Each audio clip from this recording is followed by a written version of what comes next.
Assalamualaikum warahmatullahi wabarakatuh.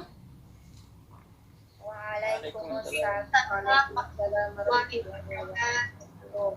Selamat pagi anak-anak. Pagi. Alhamdulillahirrabbilalamin. Assalatu wassalamu ala asrafil anbiya'i wal mursalin Sayyidina wa maulana Muhammadin wa ala alihi wa sahbihi ajma'in. Amma ba'd. Baiklah, Ibu akan mengabsen kalian terlebih dahulu. Jika Ibu sebut namanya, tolong bilang hadir ya. Khairun Nada, Nopriani Setiasari, Hadir, Bu. Ahmad Fauji, Hadir, Bu. Hilyati. Hadir, Bu. Alhamdulillah lengkap semuanya. Sebelum kita memulai pembelajaran, marilah kita berdoa terlebih dahulu agar diberikan kemudahan oleh Allah dalam menyerap suatu ilmu. Berdoa dimulai. Bismillahirrahmanirrahim. Rabbishrahli sadri wa yassirli amri wahlul 'uqdatam min lisani yafqahu qawli walhamdulillahi rabbil alamin. Baiklah, Ibu akan menampilkan PPT Ibu terlebih dahulu ya.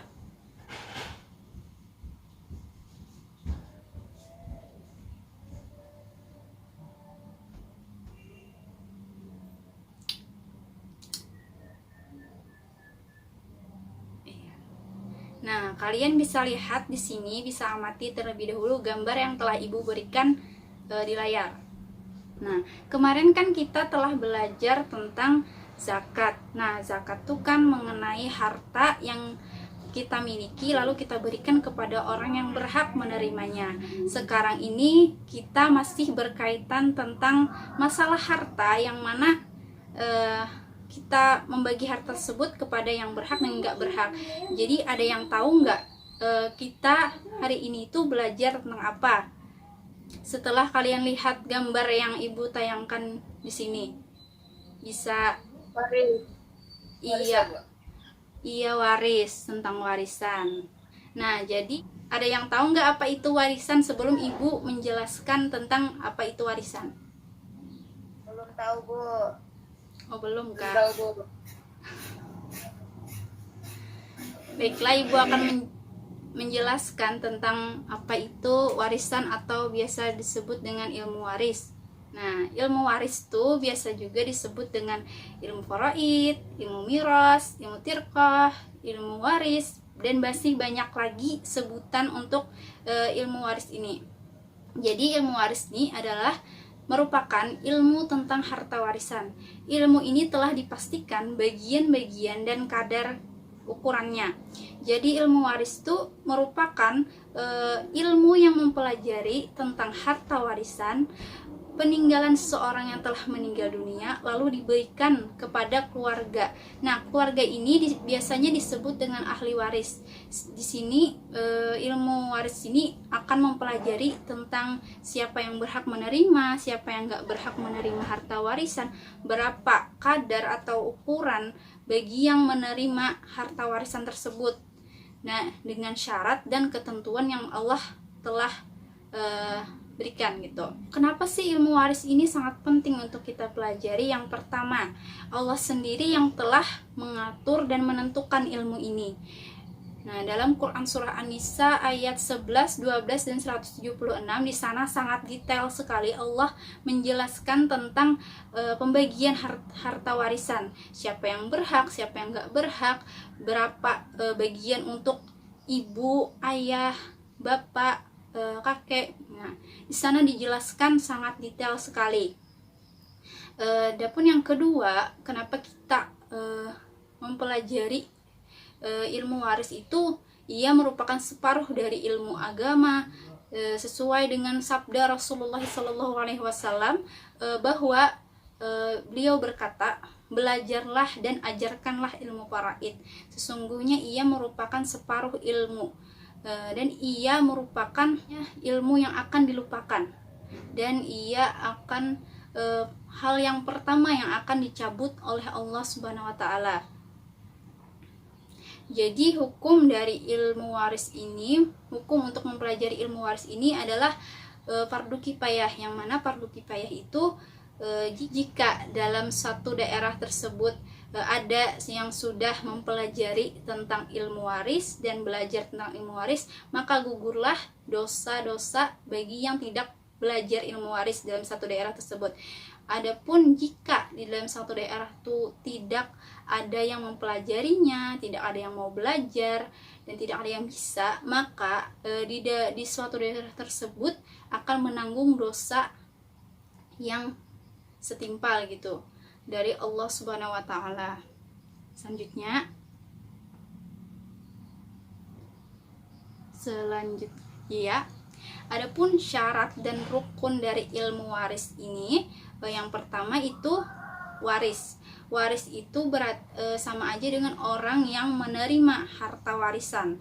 Yang kedua itu mawaris. Nah, mawaris ini adalah orang yang meninggal dan meninggalkan harta warisan. Yang ketiga itu maurus. Maurus itu adalah harta yang ditinggalkan oleh si mayit. Nah, jadi kalau tidak ada dari ketiga atau salah satunya itu tidak ada, maka tidak bisa dikatakan ilmu waris. Adapun hal yang dilakukan sebelum kita membagi harta warisan itu, yang pertama, biaya kepengurusan jenazah itu harus dari uang si mayit. Nah, ya, jadi kita tuh sebagai manusia jangan memberikan harta kita itu sepenuhnya kepada orang terkasih atau orang tersayang. Kita harus mempunyai bekal buat kita meninggal nanti. Yang kedua itu adalah hutang. Jadi sebelum membagi harta warisan, kita perlulah membayar hutang terlebih dahulu jikalau mempunyai hutang. Yang ketiga, jikalau si mayit berwasiat, maka tunaikanlah dulu wasiatnya. Baru jikalau masih ada harta-hartanya, maka bagikanlah harta tersebut sesuai yang telah ditentukan oleh Allah Subhanahu wa taala. Adapun sebab kenapa ahli waris bisa mendapatkan harta warisan itu karena 4 macam. Yang pertama, nasab. Nasab ini yang artinya keturunan. Jadi kalaunya si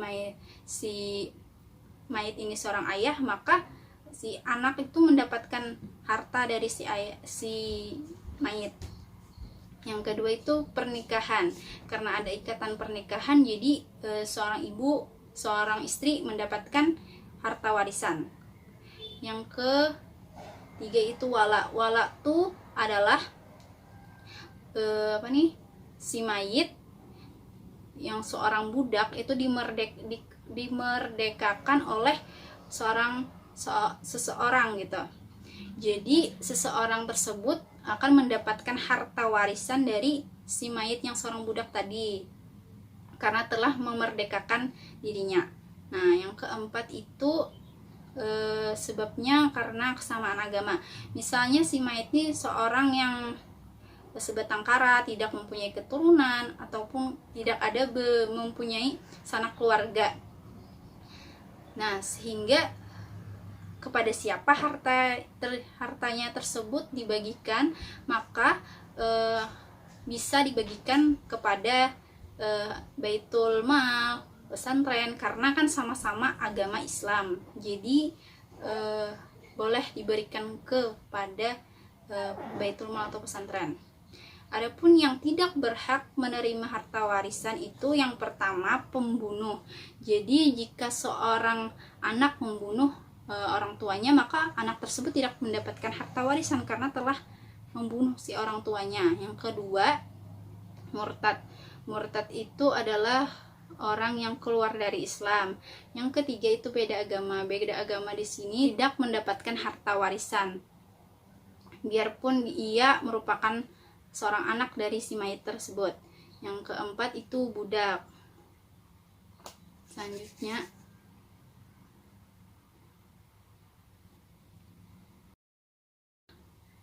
terlihatlah di sini ibu menampilkan tentang bagian-bagian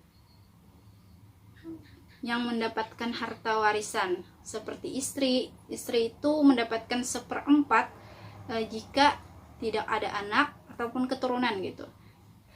Ia akan mendapatkan 1/8 jika ada anak dan cucu, dan seterusnya. Kalian bisa melihat dan membaca ini. Nanti ibu akan kirimkan filenya supaya kalian membaca dan mengingat. Nah, itu tadi penjelasan dari ibu. Jadi apakah ada dari kalian yang tidak paham dari penjelasan dari ibu? Silahkan bertanya.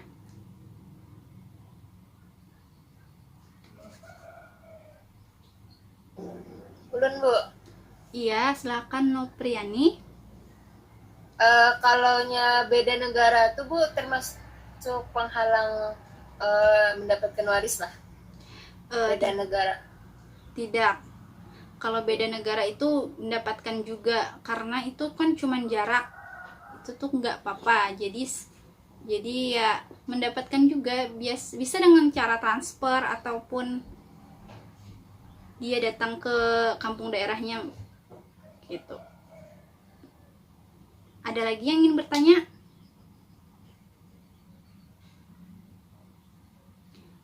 Sepertinya tidak ada. Baiklah, ibu yang akan bertanya kepada kalian. Karena tadi Nopriani sudah bertanya, jadi ibu akan bertanya kepada Nada atau Pauji atau Hilyati. Tadi kan ibu menjelaskan syarat dan rukun ilmu waris.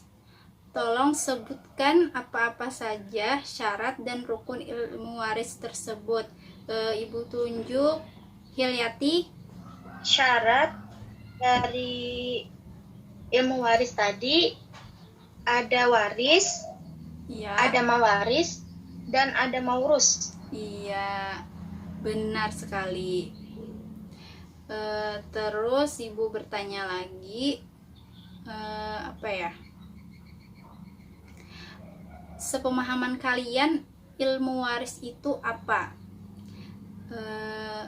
Khairun Nada. Sepemahaman ulun, ilmu mawaris ialah ilmu yang membagikan harta yang dimiliki oleh si mayit dan dibagikan kepada orang yang berhak menerimanya. Bisa ditangkap ya. Kepada Ahmad Pauji, tolong sebutkan kenapa ahli waris itu bisa mendapatkan harta warisan.